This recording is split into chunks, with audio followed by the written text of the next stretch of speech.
All right, let's do a 1, 2, 3, 4. It is week 6, a week 6 preview show. Welcome to another edition of Thinking Out Loud, everybody. I'm your sometimes humble host. Not always humble, but yeah, most of the time I should be. We might do a victory lap a little bit later on Drake Maye with an I Told You So. But hi, my name is Andrew Siciliano. I appreciate you being here. It's not like we're going to just run down every game for the week. Hey, there's a good one early. I think the Bears are going to beat the Jaguars in London. Yeah, there's a great game on Thursday as well. Niners and the Seahawks, best venue outdoors in the NFL, hands down in Seattle. The Niners, the season's over if they win. And by the time you listen to this, the game is probably already done. Then they're atop the NFC West, not the end of the world.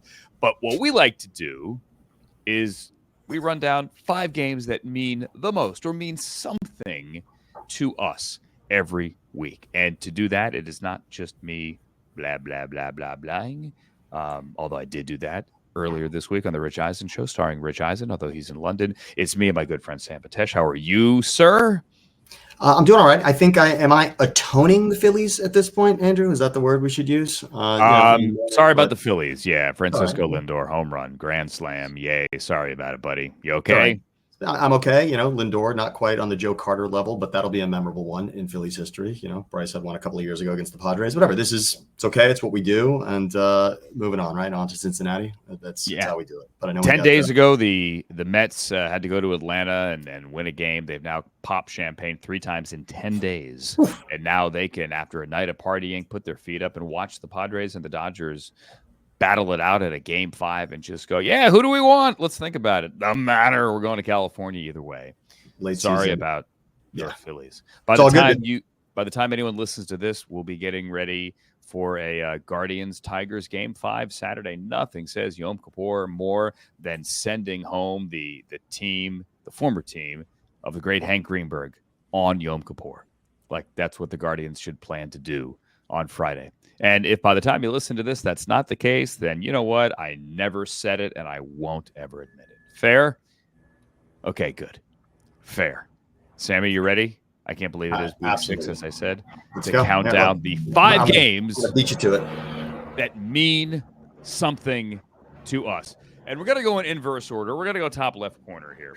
We're going to go Bills-Jets. If you've been under a rock, then maybe you don't know that Robert Saleh has been fired. Jeff Ulbrich, who's the defensive coordinator, takes over. The big story here within the story as well is that Nathaniel Hackett, Aaron Rodgers' bestie, and a good football coach. Let's not, make fun of the guy. He's gotten a bad rap. He is a good football coach. It didn't work in Denver for a litany of reasons, but it isn't working here, whether it's with Zach Wilson last year or with Aaron Rodgers this year.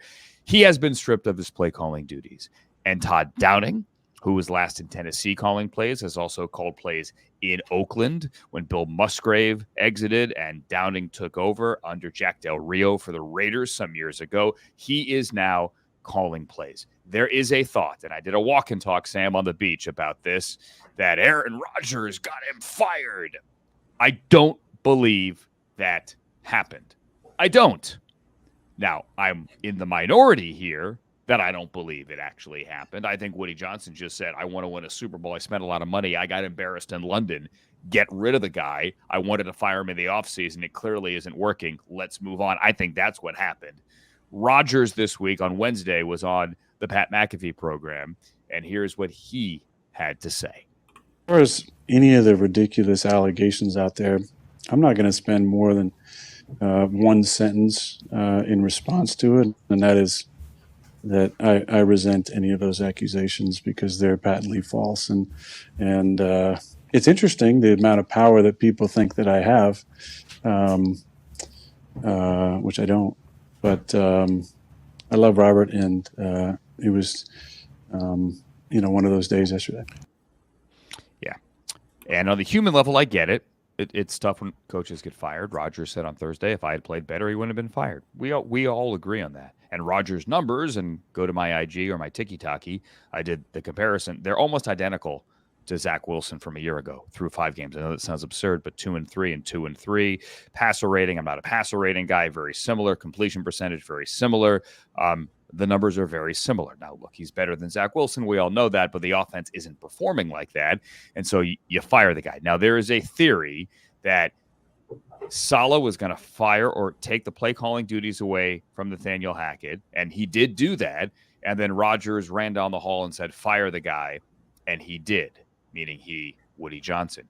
That doesn't make any sense at all, because if that happened, then why is the play calling move still being made now without Robert Saleh? So that wasn't the case. It simply doesn't add up. But I do find it interesting, Sam, that a guy, and I'll go here, a guy that loves to suggest that there are people behind the scenes pulling the strings of power in all aspects of the world, is putting his hands up saying, I'm not the guy behind the scenes in my world, secretly pulling the strings of power.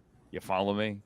I do. And by the way, everybody thinks that Rodgers makes the moves, and everybody thinks that Rodgers got the ear of Woody Johnson in this case. And that really is because Hackett didn't get fired either along with Saleh or instead of Saleh. If the issue was the last offense, off season. Remember, they looked at OC's last off season. By the way, they were 31 out of 32 on offense last season. I believe they're up to 27th this season. Same record as you said, 2-3. I can only say for this game, Andrew, first of all, obviously interesting with Downing taking over play calling, obviously not officially named the OC. Hackett is still that, so he's there. And for whatever reason, Rodgers enjoys having him around. Clearly, that's why he's there.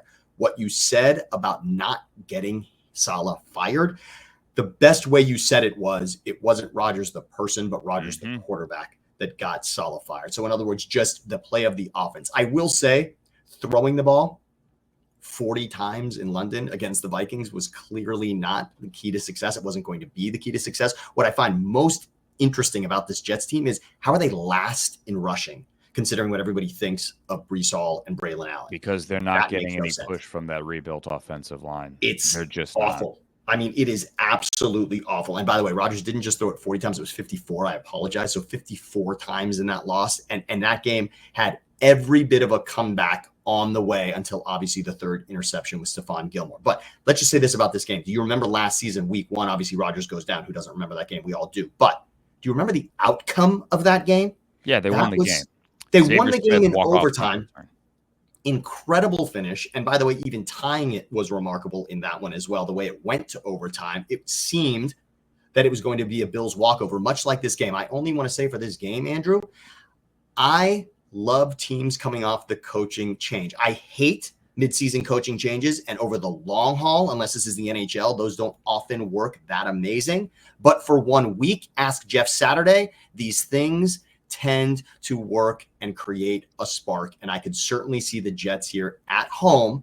Not that their season is on the line, ridiculous week 6 to say that, but this feels like one of those, the Bills gave us a little less and the Jets gave us a little more. And we've seen that out of both of these teams through history.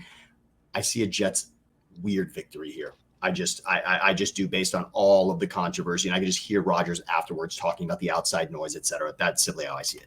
Xavier Gibson, not Xavier Smith, was the man of the punt return. I view this one a little bit differently. I do think they play well, and look, they could win this game. I just think it's a really bad setup for Jeff Ulbrich and Aaron Rodgers and everyone here. This could have been Ravens Commanders game of the day on CBS. Nance Romo, we'll get to that in a second. This could have been it's still a big audience with the Bills and the Jets, but one of those games that can fly under the radar at 1 o'clock while you're watching other things on Sunday. It'll be talked about Sunday night, Monday, Tuesday, Wednesday. All the screaming head shows will do that. But now you get it with Troy and with Joe and with Lisa, with her great post-game questions, and with Troy talking about what he sees on tape and why you're doing that, and this isn't working, and here's what Aaron said when we spoke to him in our production meeting, and the entire world will be watching. Nothing goes unseen in the NFL, but this will clearly feel different. And now you have Todd Downing whispering sweet nothings in Aaron Rodgers' ear until the clock reads 15. It's a lot. It is a lot to handle. And if the Jets win it, they're tied for first. I mean, just go figure. They're tied for first. I think they're a playoff team regardless of who the new head coach is. But I think the bigger question is who's the head coach next year, because is really Jeff Ulbrich going to do enough? And I hope he does. I got to know about the Senior Bowl a little bit last year when he was a head coach in Mobile. I hope he does enough to win this job full time. But Hey, look, you're already looking to Mike Vrabel or somebody else next year. That is game number 5. Game number 4 on our list. It's a sneaky good one. It's Arizona and Green Bay at Lambeau Field. Packers coming off a win in LA. Cardinals coming off a win in San Francisco. The Cardinals right there, the middle of the pack, is one of those 2 and 3 teams. There are basically a third of the league has 3 wins. A third, 11. Right? There are 10 teams at 3 and 2. There's a team at 3 and 1. The Lions, they're coming off a bye. 11 teams have 3 wins in 5 weeks. The Cardinals could have 3 wins in 6 weeks if they win this one. And you know what? I think they might. Now, I'm a Packer fan here. They're running the football, and they're leading the league in defensive turnovers. Bet you didn't know that. The Packers have 14 takeaways. That is the best in the NFL. The problem is, Sam, Jordan Love, and it's a smaller sample size. He missed 2 games. Jordan Love is leading the league on average number of interceptions thrown per game, 1.7. Not total picks, but average per game. Now, the flip side of that is he's leading the league at 2.7 in average number of touchdown passes thrown per game. So he's trying hard, and he's giving a few away to the other team. If that happens again against this Jonathan Gannon defense, they don't come after you much, right? They lay back. They play a lot of zone. You know that from Philly. Then the Cardinals are going to steal one at Lambeau. Matt LaFleur, heck of a head coach. I think they're the better team. But this, to me, is one of those inflection points on the season. If Arizona can go in there and then beat San Francisco and Green Bay in consecutive weeks on the road, Kyler is going to be trolling people a lot more than just saying, look, I got a Call of Duty deal. By the way, the 50-yard touchdown to start the game against the Niners from Kyler, just rolling out and and waving. Just waving goodbye to everybody. Past the linebackers, and he's going, woo, look at me. He knew. You got 45 yards to go, and you're celebrating in traffic. That is just that is just such a staggering play. Just to even take a look at it here, Andrew. Pointing already, he's pointing as if, as if he's hit a home run. There's sort of a Babe Ruth-esque piece of this as he runs in, and almost one of those where a receiver is waving his hand like, get it to me, get it to me, get it to me. He just knows that he's gone. He knows it has worked. And I can only say this tells us that this is a different type of team. What you said about Jordan Love is interesting about the turnovers. Look how the game against the Rams in the end, in a way, that game in the second half was never in doubt, despite the fact, Andrew, that awful turnover for Jordan Love. That was an inexcusable play trying to get the ball out of bounds. We saw Tua have one of those earlier this year as well in the Buffalo game before he got hurt. Trying to throw the ball out of bounds from your own end zone, though, to be picked off for a 4-yard pick six. That's inexcusable. That cannot happen. But look how the Packers overcame that in that game. In the end, it didn't make a difference. Yes, a 5-point win, and obviously if Stafford had led them back, but that did not happen. This game looks like that point for the Cardinals. Our very good friend Kyle Brandt has the Cardinals as a playoff team this year. I know neither one of us went out on a limb enough to say that. This would be one of those games. Obviously, the fact that they have 2 massive wins in the division, though, already helps them tremendously because, yes, this is a team with only 2 wins in the Cardinals, but considering they demolished the Lions the way that they did, and not many teams are going to say they beat the Niners at home this season. And for it to be a game in the division, that sets up the Cardinals nicely here. This would be another one, obviously, in the conference. I could see it happening also. It's interesting here with the trends because it's 5 weeks, but we're starting to see patterns, right? Long-term trends. It's more than just a small sample size now. The Cardinals have scored a touchdown on their opening drive in all 5 games, right?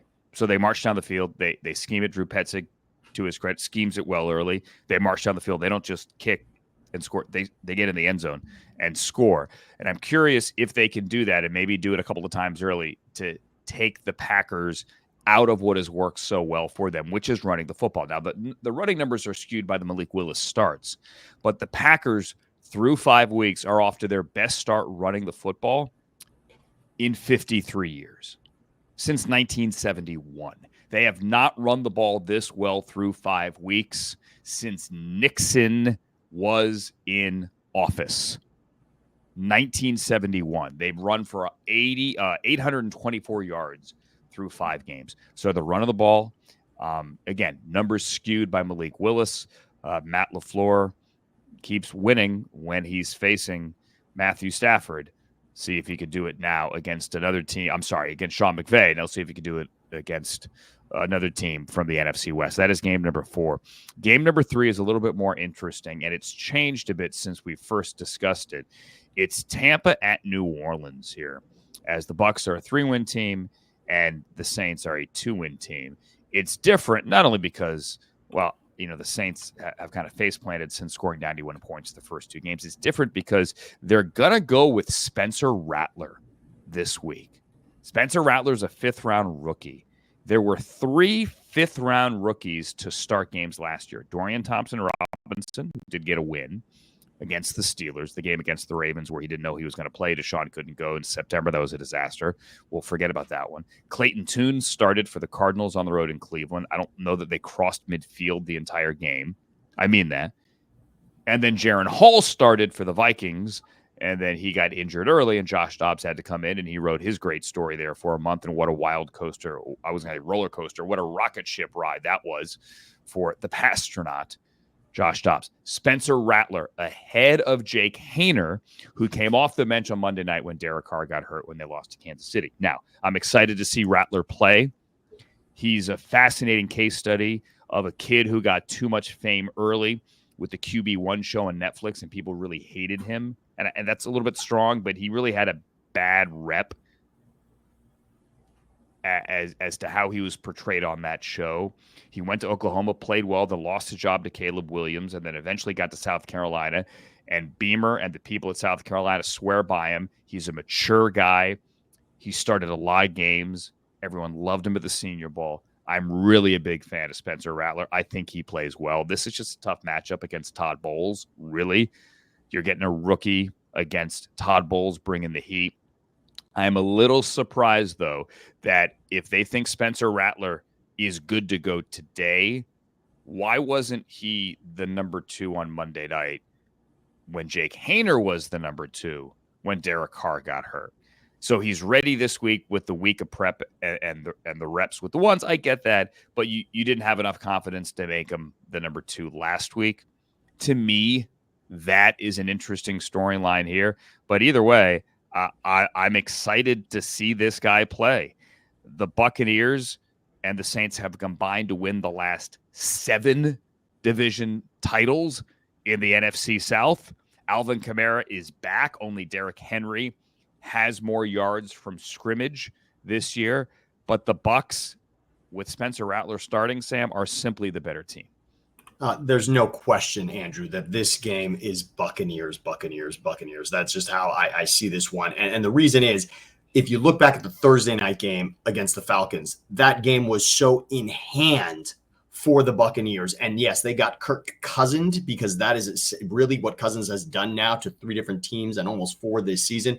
Cousins is that comeback kid this season. We're certainly seeing that. But the Bucs had that game in hand. The late interception of Cousins really was supposed to seal that game. An incredible play by Cousins to spike the ball, to make one last completion to London, to then spike the ball with the second left, to then have Koo hit the field goal, and then the walk-off in overtime. I mean, obviously everything about that was special for the Falcons, but it seems to me the consistency that we've gotten out of the Buccaneers is certainly more than we've gotten out of the Saints. They are a shadow of that 2-0 team, as you mentioned. And was Carr the magic there? I would say, based on what we saw Monday night in Kansas City, it didn't look like Carr necessarily is the engine there. I don't think they cannot do this. And if it's more of a Kamara game, that probably helps them. But nothing's been more shocking than the Vikings this season. But I'll say this much. In this division, the shocking thing was the 2-0 Saints start, but also the Bucs and Mike Evans to be at the same level they were at last season.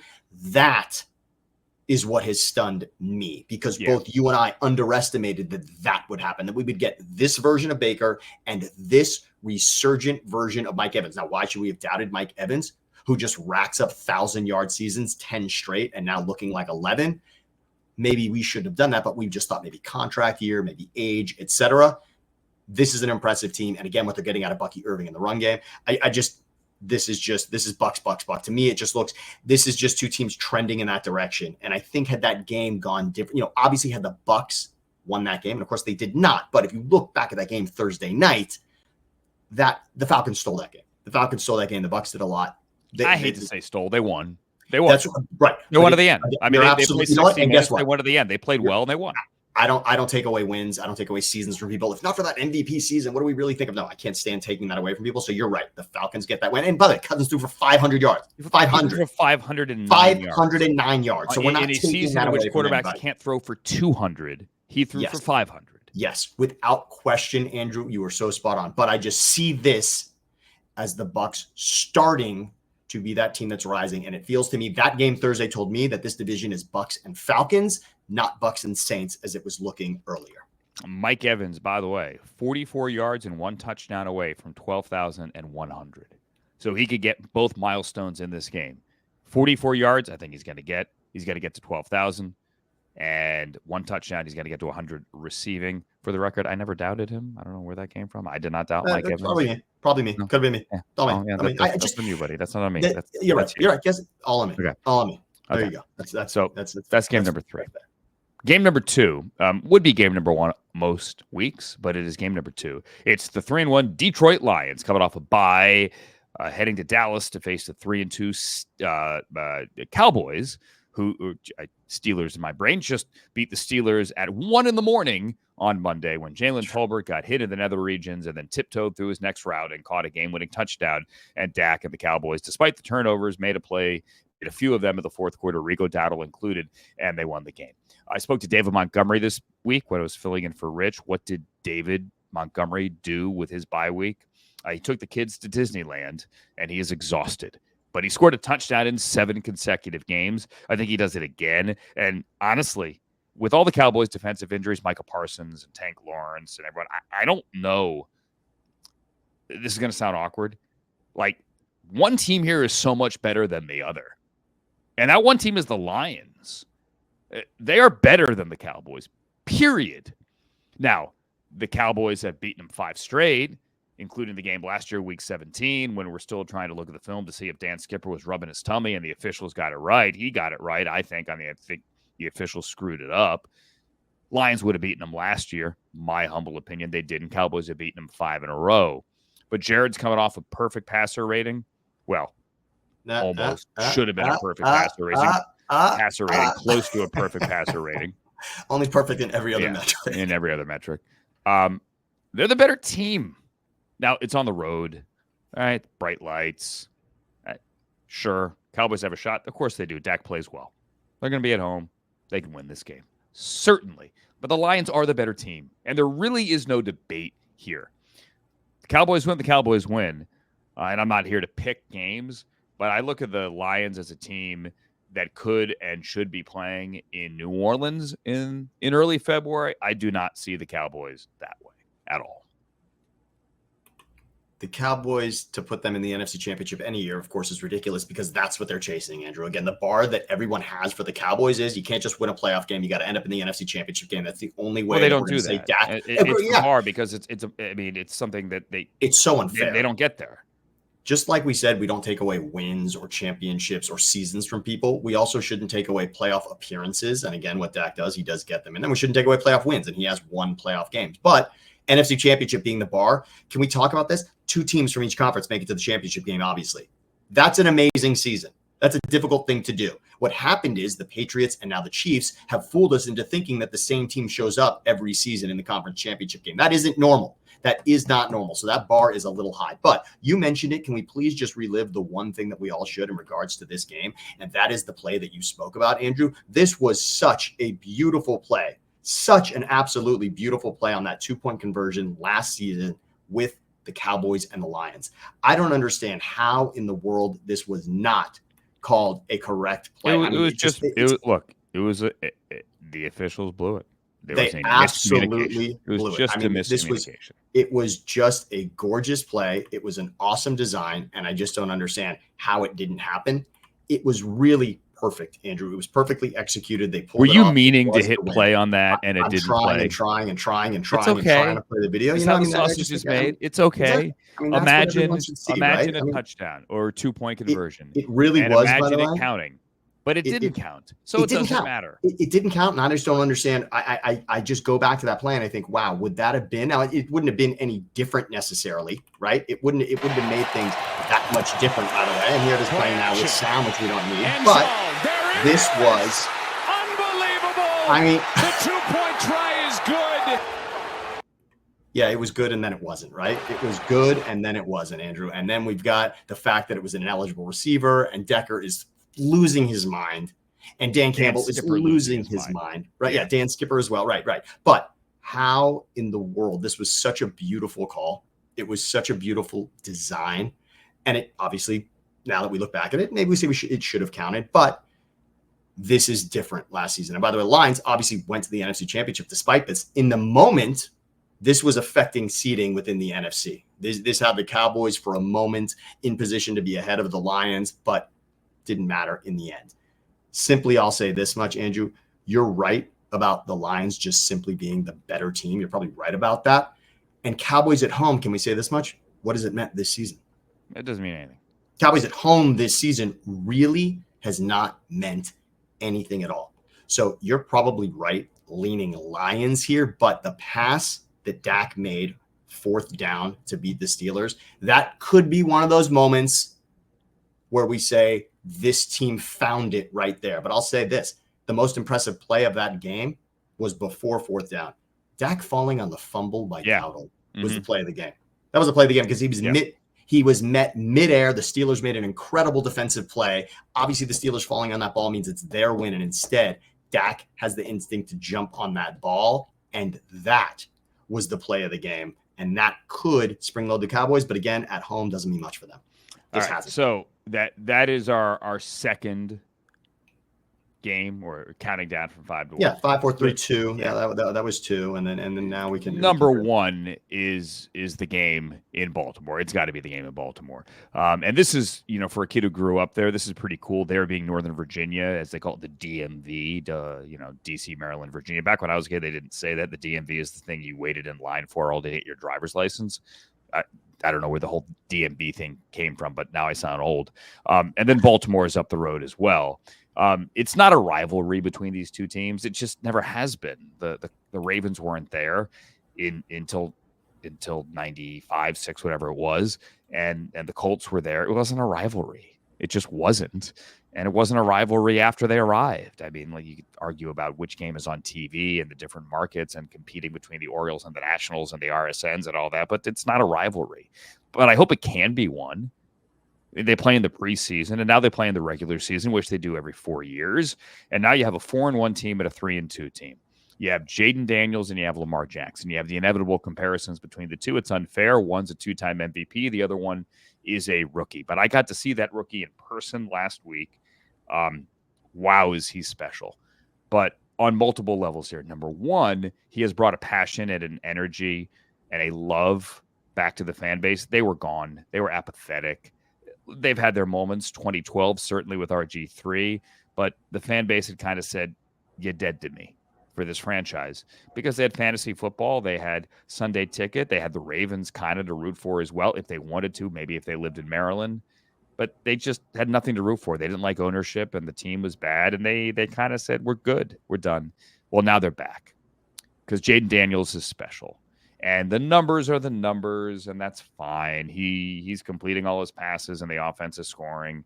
What impresses me is, how Cliff Kingsbury has adapted. It's not just spread him out. He's going 12, 13 personnel, running the football a lot and effectively. But it's the plays that Daniels can make with his accuracy, like when he rolls out to the right and he hits Terry McLaurin 67 yards downfield on the run. I mean, just a thing of beauty. How when he does, can break contain and they're playing man and he's got an open lane downfield, he can run for 40 and make it look effortless. How he can fit it in a window this big. He is different. He's wired different. He plays different. He's going to have bumps in the road. It's not going to be smooth sailing. They're not going to go 16-1, but they're a legitimate playoff contender. Now, do teams adjust to the offense and shut down the run game? Cliff Kingsbury's offenses often do better the first half of the year as opposed to the second half of the year. Is he going to lead the league in completion percentage by the end of the year? I don't know. The last rookie to do it wasn't in the Super Bowl era. It was in the 50s. No rookie has led the NFL in completion percentage since Parker Hall. Actually, take back the 30s.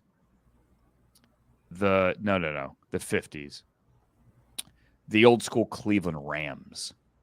That's just bonkers. Maybe it was the 30s. You get my point. It was a different game. Parker Hall, look at this. It was a different game. And now that's what this kid is doing. Now, you're running into a Ravens offense that's as good as there is in the NFL. These are the two highest scoring offenses in the NFL. They're adding up to 60 points a game. One of them's 31, one of them's 29. Derrick Henry's running for $114 a game. But the Ravens defense is the issue here. They're allowing 10 more points a game than they did a year ago. And now Dean Pease, who is kind of like how would I describe him? He is the Sugar Ray Leonard, now I'm aging myself, of defensive coordinators. He comes out of retirement every 8 months. Right? Sure, I'll get back in the ring again. And now he's helping out Zach Orr because the defense does need some help. And this is the game that I would reach into my own pocket and pay to go see. It's that good. But after what Lamar did last week, I can't go against the Ravens here if I were to pick it, because the play Lamar made where the ball is on the ground and he stiff-armed Trey Hendrickson, not just some random DN, but Trey Hendrickson, and then he gets to the boundary and falling out of bounds nonchalantly. Actually, not nonchalantly. I mean, just effortlessly hits Isaiah Likely for that touchdown. That might be one of the greatest single offensive plays I have ever seen in my entire life. I mean that. That's not hyperbole.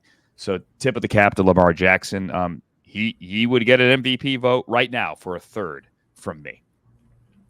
I mean, this play, Andrew, is just so special, as you said. I mean, can we just look at it again with what Lamar did to hit Likely on this one for the second touchdown pass? And it's Hubbard, I believe, that he's stiff arming there and throwing to the ground, which is just amazing. I really can't even believe that this play happens the way that it does.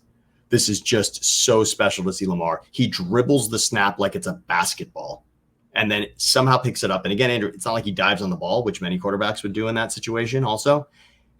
How there are so many items within this play to make it work, not to mention the throw also from the boundary, not stepping out of bounds even. And then Likely's open. This isn't even just a prayer pass. Yeah, he directed him. He directs Likely to where he is. He's wide open and he throws it exactly where he needs. I mean, he's on a knee. Now, what's interesting is, do you notice, Andrew, that when he's on the knee and he's getting the football, he looks up and look how the offensive line's protecting him? Because at that point, he's making that decision. Do I need to fall on this or do I have time to do something Lamar amazing?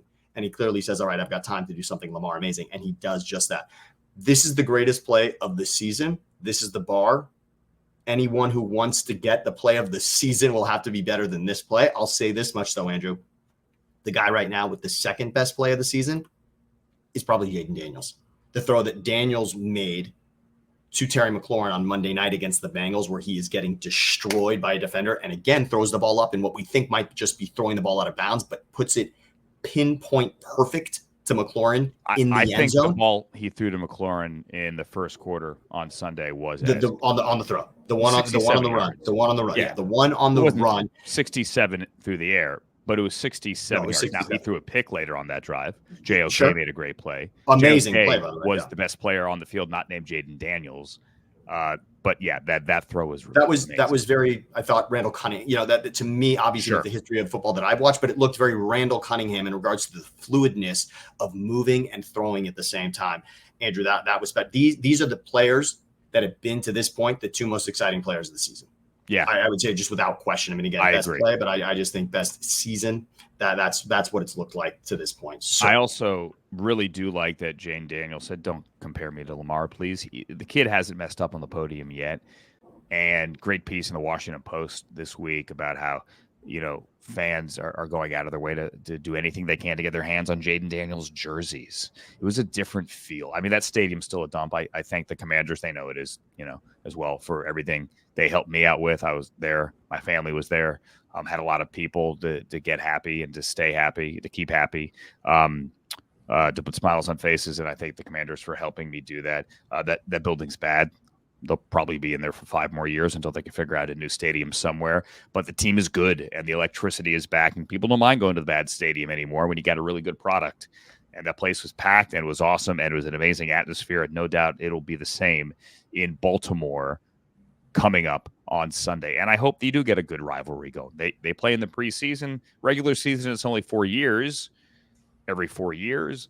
Sign me up for this one. Now, if the Commanders win this one, Ravens go to 3-3. They break their little 2-game winning streak here, or 3-game winning streak, and the Steelers find a way to win. It gets a lot more interesting. The Bengals could fall to 1-5 this week. The Browns have a tough one in Philadelphia this week as well. This is huge here for the Ravens to get a win, not against an AFC opponent, but against a very, very good team. And as for the Browns and the Eagles, Sam, I have nothing to say other than I wish you luck respectfully, because I guess that's the polite thing to do.